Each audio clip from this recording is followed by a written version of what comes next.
नमस्कार प्रिय विद्यार्थियों, स्वागत है आप लोगों को हमारे YouTube channel HR biology classes में। आज की क्लास में बेटा हम आप लोगों के लिए लेकर आए हैं एक परिपक्व परागकण की संरचना। कि जो परागकण होता है बेटा, लघु बीजाणु होता है, पोलन ग्रहण होता है, इसकी संरचना कैसे दिखाई देती है, इसमें कौन कौन सी रचना पाई जाती हैं और कहाँ पर ये पाया जाता है। तो चलिए देखते हैं आप लोग आज की जो वीडियो है, इसमें आप लोग बनाएंगे परागकण की संरचना। आप लोगों का 12th क्लास की बायोलॉजी का बहुत मोस्ट क्वेश्चन है, आप लोगों का क्वेश्चन पूछे जाने वाला क्वेश्चन है।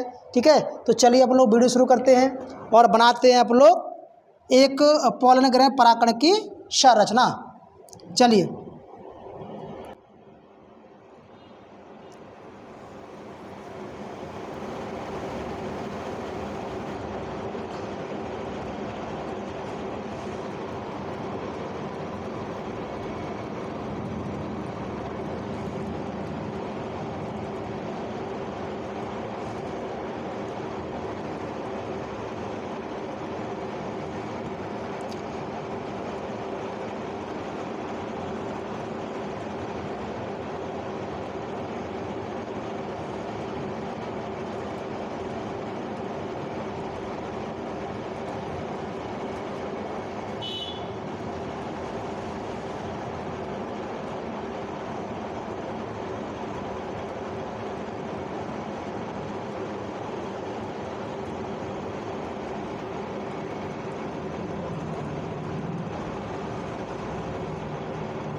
ये बन गया बेटा आप लोगों का एक परिपक्व परागकण।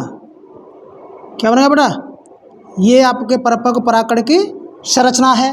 मैं इसका नामांकन कर देता हूँ, इसमें मैं कोशिका द्रव्य भर रहा हूँ अभी।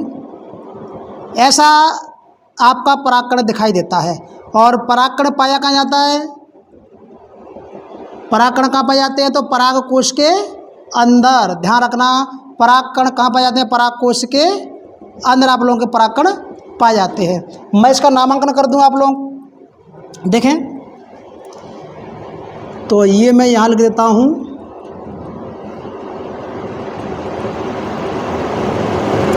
बाह्यचोल, इसको बेटा बोलते हैं एक्जाइन, इसको बोलते हैं एक्जाइन। ये आप लोगों का होता है अंतःचोल, अंतःचोल, इसको बोलते हैं बेटा इंटाइन। ये आप लोगों का होता है कोशिका द्रव्य, कोशिका द्रव्य भरा होता है बेटा, इसे बोलते हैं साइटोप्लाज्म।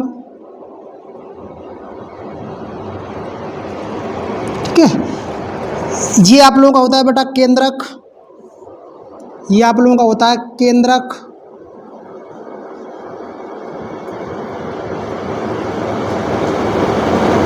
न्यूक्लियस केंद्रक होता है। यहाँ मैं बेटा बना देता हूँ, ये आपका होता है जनन छिद्र, ये आपका होता है जनन छिद्र होता है, इसे बोलते हैं जर्म पोर, इसे जर्म पोर कहते हैं। ठीक है, और ये जो रचना आप लोगों को दिख रही है बेटा, ये जो रचना दिख रही है, इसे बोलेंगे आप लोग रिक्तिका। इसे क्या बोलेंगे? रिक्तिका, वैक्यूल, इसे बोलेंगे आप लोग रिक्तिका। ये आप लोगों का बन चुका है एक परिपक्व परागकण। मैं यहाँ लिख देता हूँ नीचे, एक परिपक्व परागकण की संरचना, एक परिपक्व परागकण की संरचना। तो बेटा आप लोग अगर पेपर में आप लोगों के 12th क्लास की बायोलॉजी में अगर ये क्वेश्चन आप लोगों का आता है, अच्छा क्वेश्चन आप लोगों का, इस क्वेश्चन को आप लोगों को डायग्राम अधिकांशतः पूछता है। आपको डायग्राम यानी एक परिपक्व परागकण की संरचना का केवल नामांकित चित्र बनाइए। तो केवल नामांकित चित्र आप लोगों को अगर पूछे तो ये वाला बनाना, आप लोगों को एक भी नंबर आप लोगों का नहीं कटेगा। अगर आप लोग इस प्रकार से, इस तरीके से आप लोग यानी डायग्राम बनाते हैं तो आपका एक भी नंबर कटने वाला नहीं है। 2 में से 2 नंबर आप लोगों को पूरे मिलेंगे। अच्छा क्वेश्चन है आप लोगों का, ठीक है। तो ये आप लोगों का ये परिपक्व परागकण की संरचना। ठीक है, अगर आप लोग चाहते हैं कि मैं इसे डिटेल में करा दूं तो बस चलिए आप लोग इसके बारे में समझते हैं कि ये परागकण आपका आखिर होता क्या है। परागकण की जो संरचना है वो होती किस प्रकार की, इसमें क्या क्या रचनाएं होती हैं। मैंने जो नाम लिखे हैं इन नामों के बारे में आप लोगों को मैं थोड़ा सा बता देता हूँ। ठीक है, तो बेटा देखिए, चलिए आप लोग देखते हैं यानी परागकण की जो संरचना होती है, इसकी संरचना में कौन कौन से यानी भाग पाए जाते हैं और कौन कौन से आप लोगों की यानी इसमें रचनाएं पाई जाती हैं। ठीक है, और कौन कहाँ पाया जाता है। ठीक है, और परागकण आखिर होता क्या है। चलिए तो शुरू करते हैं हम लोग परागकण का वर्णन। तो वर्णन आप लोगों को देखना है बेटा सबसे पहले कि जो परागकण है, परागकण पाया कहाँ जाता है, परागकण होता क्या है, कहाँ पाया जाता है। तो बेटा ध्यान रखना, परागकण एक पौधे का अंग है, एक पौधे के पुष्प का अंग होता है। पौधे के पुष्प में आप लोगों को मैंने अगली वीडियो में आपको बताया था कि जो परागकोश होता है, आप लोगों का ये जो रचना मैंने आपको बताई थी इस प्रकार की, ये वाली, ये इसे बोलते हैं बेटा पुंकेसर। क्या बोलेंगे इसे, पुंकेसर। तो पुंकेसर में आप लोगों को 3 चीज़ बताई थी। ये आप लोगों का फूला भाग होता है, इसे बोलेंगे परागकोश। बीच में जो पार्टीशन है उसे बोलेंगे बेटा योजी। और जो रचना है ये वाली, इसे बेटा हमने क्या बोला था, पुतंतु। क्या बोला था इसे, पुतंतु बोला था। तो आप लोगों को ध्यान रखना है कि जो परागकण होते हैं, परागकण आप लोगों के यानी परागकोश के अंदर यानी पाए जाते हैं। तो परागकोश के अंदर एक रचना होती है बेटा लघु बीजांडधानी। ध्यान रखना, एक परागकोश के अंदर 4 लघु बीजांडधानी पाई जाती हैं। ठीक है, और चारों लघु बीजांडधानियों में क्या होता है, अपने परागकणों का निर्माण होता है। संख्या में अनेक होते हैं, असंख्य होते हैं। ठीक है, तो ध्यान रखें आप लोग, यानी परागकोश कहाँ बनते हैं आप लोगों के, तो परागकण जो बेटा कहाँ बनते हैं, परागकोश के अंदर लघु बीजांडधानी में। अगर क्वेश्चन आता है कि परागकणों का लघु बीजाणुओं का निर्माण कहाँ होता है, तो परागकणों का निर्माण परागकोश के अंदर लघु बीजांडधानी में होता है। और एक परागकोश के अंदर कितनी लघु बीजांडधानी होती है बेटा, तो 4 लघु बीजांडधानी कितनी होती हैं, 4 लघु बीजांडधानी पाई जाती हैं। और इन्हीं चारों लघु बीजांडधानियों में आपके असंख्य परागकणों का निर्माण होता है।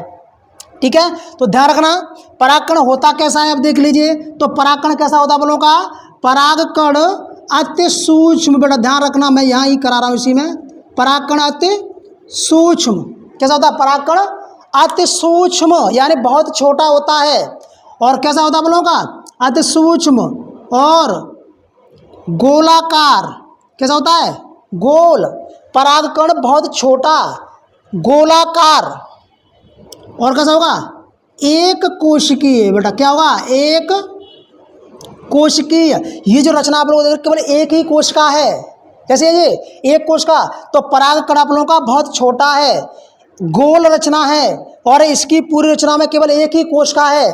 और इस एक कोश का जो है वह केवल एक अगुणित कोश का है, 2 गुणित कोश का नहीं है। तो इसे यहाँ पर आप लोगों ने क्या, यह एक अगुणित रचना है। तो क्या लगेगा आप लोग, तो परागकण के बारे में क्या देगा, तो परागकण कहाँ पाए जाते हैं, परागकण परागकोश के अंदर लघु बीजांडधानी बनते हैं। परागकण की संख्या अनेक अधिक होती है। और दूसरा आप लोगों को ध्यान रखना है कि जो परागकण होता है, इस परागकण के अंदर यानी परागकण अति सूक्ष्म होता है, गोल होता है, एक कोश की रचना है और अगुणित कोश का आप लोगों की होती है। और आप लोग इसमें ध्यान रखें कि जो परागकण होता है बेटा, क्या होता है आप लोगों का, जो परागकण होता है, इस परागकण के अंतर्गत यानी इसमें इसके चारों ओर 2 रचना पाई जाती है, इसके 2 आवरण होते हैं। परागकण क्या होता है, चारों ओर से 2 आवरणों के द्वारा, 2 स्तरों के द्वारा घिरा होता है। और इन दोनों स्तरों में से जो बाहर का आवरण होता है, बाहरी आवरण को अपन क्या बोलेंगे, बाह्यचोल कहते हैं। जो परागकण होता है, परागकण चारों ओर से मैंने क्या बताया आप लोगों को, 2 आवरणों के द्वारा घिरा होता है। इसके बाहरी जो आवरण होता है, इसके बाहरी आवरण को क्या बोलेंगे आप लोग, बाह्यचोल कहते हैं। क्या बोले बेटा से, बाह्यचोल कहते हैं। और जो बाह्यचोल होता है आप लोगों का, यह मोटा और खुरदरा होता है। कैसा होता है, मोटा और खुरदरा होता है। और यह मोटा जो खुरदरा आवरण होता है, ये बाहर वाला, इसे अपन बाह्यचोल बोलते हैं। और यह बाह्यचोल आपका पदार्थ का बना होता है, किसका, स्पोरोपोलिन का। ठीक है, तो बाह्यचोल कठोर होता है, मोटा आवरण होता है। कठोर क्यों होता है, इसका कारण क्या होता है, तब कारण का एक ही होता है बेटा, स्पोरोपोलिन। यानी बाह्यचोल किसका बना होता है, स्पोरोपोलिन नामक रसायन पदार्थ का बना होता है, जिसके कारण आप लोगों के बाह्यचोल आप लोग कठोर हो जाता है। ठीक है, अब जो बाह्यचोल होता है यह अपने शरीर से भी ज़्यादा, अपने शरीर में एक कठोर पदार्थ होता है, कौन सा, आपका एनेमल, दांतों का एनेमल होता है। दांतों के एनेमल से भी आपका कठोर पदार्थ कौन सा होता है, स्पोरोपोलिन। तो यानी सबसे कठोर पदार्थ आपका कौन सा होता है, स्पोरोपोलिन होता है। ध्यान रखें आप लोग। जो बाह्यचोल होता है आप लोगों का, इस बाह्यचोल में आप लोगों को कुछ छोटे छिद्र पाए जाते हैं। इन छोटे छिद्रों को अपन क्या बोलेंगे, जनन छिद्र या अंकुरण छिद्र कहते हैं। ठीक है। अब जो जनन छिद्र अंकुरण छिद्र होते हैं, इनकी भी संख्या होती है बेटा, गिनती की संख्या होती है इनकी। पौधे आपके दो प्रकार के होते हैं, एक बीजपत्री पौधे, दो बीजपत्री पौधे। एक बीजपत्री पौधे में कौन आता है, तो एक बीजपत्री आपका गेहूँ आता है। ठीक है। और दूसरा आप लोगों का गन्ना आता है, मक्का आती है, धान आती है। तो ये कौन आते हैं आप लोग, एक बीजपत्री पौधे होते हैं। इन एक बीजपत्री पौधों का जो परागकण होता है, इस परागकण के अंदर केवल एक ही जनन छिद्र होता है। एक बीजपत्री पौधों के परागकण में एक जनन छिद्र मिलेगा, और जो द्विबीजपत्री पौधा होता है, द्विबीजपत्री पौधों के परागकण में आपके 3 जनन छिद्रों का निर्माण होता है। तो द्विबीजपत्री पौधों में कितने जनन छिद्र होते हैं, एक परागकण के अंतर्गत 3 जनन छिद्र। इसमें मैंने कितने बनाए हैं, 3 बनाए हैं। तो ये किसका आप लोगों के द्विबीजपत्री पौधे का परागकण है, किसका है, द्विबीजपत्री पौधे का परागकण है। अगर मैं जनन छिद्र इसमें एक रह जाता, एक बनाता, तो किसका, एक बीजपत्री पौधे का। तो एक बीजपत्री पौधे के परागकण में एक जनन छिद्र और द्विबीजपत्री पौधे के परागकण में 3 जनन छिद्र आप लोगों के पाए जाते हैं। और इसी जनन छिद्र से आपकी परागनलिका का निर्माण होता है। जब ये अंकुरित होता है, जब जनन छिद्र आपका अंकुरित होता है, अंकुरित होने के बाद में एक नलिका निकलती है, इस नलिका का नाम दिया जाता है आपको पराग नलिका। क्या बोलती है, इसे पराग नलिका कहते हैं। अब बात करते हैं अंदर की परत की। जो अंदर की परत होती है परागकण की, तो अंदर की जो परागकण की परत होती है बेटा, ये चिकनी होती है और मुलायम होती है। कैसी होती है, चिकनी होती है, मुलायम होती है और आपकी पतली परत होती है। तो यानी परागकण की अंदर की जो परत होती है पतली और मुलायम होती है। पतली और मुलायम परत को अपन क्या बोलेंगे बेटा, अंतःचोल कहते हैं।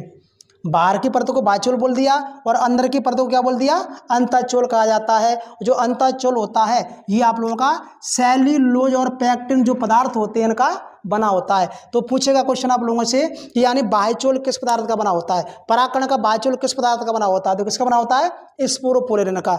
अंतःचोल किसका बना होता है परागकण का, तो सेल्यूलोज और पैक्टिन का बना होता है। ठीक है। अब ध्यान रखें कि परागकण के अंदर मैंने क्या था आप लोगों को, यानी यहाँ मैंने एक चीज़ बताया आप लोगों को, अगुणित रचना। परागकण अगुणित रचना होती है। अब पूछेगा अगुणित क्यों होती है, अगुणित रचना होती क्यों है, तो आप लोगों को मैं बताया था जानकारी के लिए कि जिन कोशिकाओं का निर्माण अर्धसूत्री विभाजन से होता है, वो कोशिकाएं आपकी अगुणित होती हैं, और जिन कोशिकाओं का निर्माण यानी समसूत्री विभाजन द्वारा होता है, वो कोशिकाएं आपकी द्विगुणित होती हैं। तो यानी परागकण का जो निर्माण हुआ है, परागकण का निर्माण लघु बीजाणु मात्र कोशिका में अर्धसूत्री विभाजन से होता है। जब लघु बीजाणु मात्र कोशिका में अर्धसूत्री विभाजन होता है, तो इससे आप लोगों क्या होता है, आप लोगों के परागकणों का निर्माण होता है। तो एक लघु बीजाणु मात्र कोशिका से आपके 4 परागकण बनते हैं, और कौन से विभाजन से बनते हैं, अर्धसूत्री विभाजन से। इसलिए कौन सी है जी, अगुणित कोशिका। तो यानी परागकण के अंदर आप लोगों के आगे एक अगुणित केंद्रक पाया जाता है, और इस अगुणित केंद्रक के चारों ओर कोशिका द्वारा भरा हुआ है, साल्टोप्लाज्म भरा हुआ है, और इसी साल्टोप्लाज्म में आप लोगों को कौन सा है, एक रिक्तका पाई जाती है, एक खाली स्थान होता है। क्या होती है, एक रिक्तका होती है। तो ये आप लोगों क्या था, एक परिपक्व परागकण की संरचना है, एक परिपक्व परागकण की संरचना है। ठीक है। आशा है कि आप लोगों को ये समझ में आया होगा, परागकण संरचना समझ में आएगी। दोबारा से नहीं हो तो मैं दोबारा फिर समझा देता हूँ, 1 मिनट के अंदर मैं पूरी समझा दूंगा आप लोगों को। देखिए, तो जो परागकण होता है बेटा, परागकण कहाँ पाया जाता है, परागकण पराग कोश के अंदर लघु बीजाणुधानी में परागकण बनते हैं। परागकण बहुत छोटे कण होते हैं, तो परागकण अति सूक्ष्म संरचना होती है। परागकण कैसा आप लोगों कैसा है, अति सूक्ष्म संरचना होती है। परागकण गोल होते हैं, और परागकण एक कोश की संरचना होती है। पराग का आप लोगों कैसा आपका अगुणित, यानी इसमें एक अगुणित केंद्रक होता है, ये परागकण अगुणित होता है। परागकण के चारों ओर बेटा 2 आवरण पाए जाते हैं, 2 परत होती हैं। इसकी बाहरी परत को बाह्यचोल, अंदर की परत को अंतःचोल कहते हैं। बाहर की परत आपकी स्पोरोपोलेरिन की बनी होती है, अंदर की परत सेल्यूलोज और पैक्टिन की बनी होती है। जो बाहर की परत होती है मोटी और खुरदरी होती है, जो अंदर की परत होती है चिकनी और पतली होती है। बाह्य जो चोल होता है, इस बाह्य चोल पर आपके छोटे छोटे छिद्र होते हैं, इसे अपन अंकुरण छिद्र या जनन छिद्र कहते हैं। ठीक है। तो और इसमें एक अगुणित केंद्रक होता है, अगुणित केंद्रक के चारों ओर कोशिका द्वारा भरा होता है। इसी कोशिका द्वारा में आपकी एक रिक्तका पाई जाती है। इस प्रकार से आप लोगों को यानी इस संरचना का वर्णन करना है। तो ये रही आपकी, ये क्या हो गई, एक परिपक्व परागकण की संरचना, एक परिपक्व पोलन ग्रहण की यानी माइक्रोस्पोर यानी लघु बीजाणु की संरचना। ठीक है। तो इस प्रकार से आप लोगों को लिखना है। पेपर में आप लोगों का आएगा कि या तो आज का डायग्राम आएगा, केवल 2 नंबर में आएगा तो आपका डायग्राम आएगा, तो आप लोगों ये इसी प्रकार का डायग्राम बनाना है। एक भी नंबर आप लोगों का ऐसा बनाने से नहीं कटेगा। अगर इसे 3 नंबर में पूछ लेता है तो इसका वर्णन पूछ लेगा। कि एक परिपक्व पराकड़ की संरचना का सचित्र वर्णन कीजिए। तब आप लोगों को जो मैंने पूरा आप लोगों को समझाया, केवल वही भाषा लिखनी है, इसमें क्या होता है क्या नहीं होता है, सारी चीज़ें आप लोगों को लिखनी है। अगर आप लोगों को हमारी वीडियो अच्छी लग रही हो, हमारे समझाने का तरीका समझ में आ रहा हो, तो आप लोग हमारे चैनल को लाइक कीजिए, सब्सक्राइब कीजिए, और अब जो अपने दोस्त हैं उनको हमारी वीडियो भेजिए, शेयर कीजिए, जिससे क्या होगा आप लोगों को, आपके दोस्त भी आप लोग हमारी वीडियो को देख सकें, जिससे आप लोगों के भी अच्छे नंबर आ सकें। ठीक है, धन्यवाद।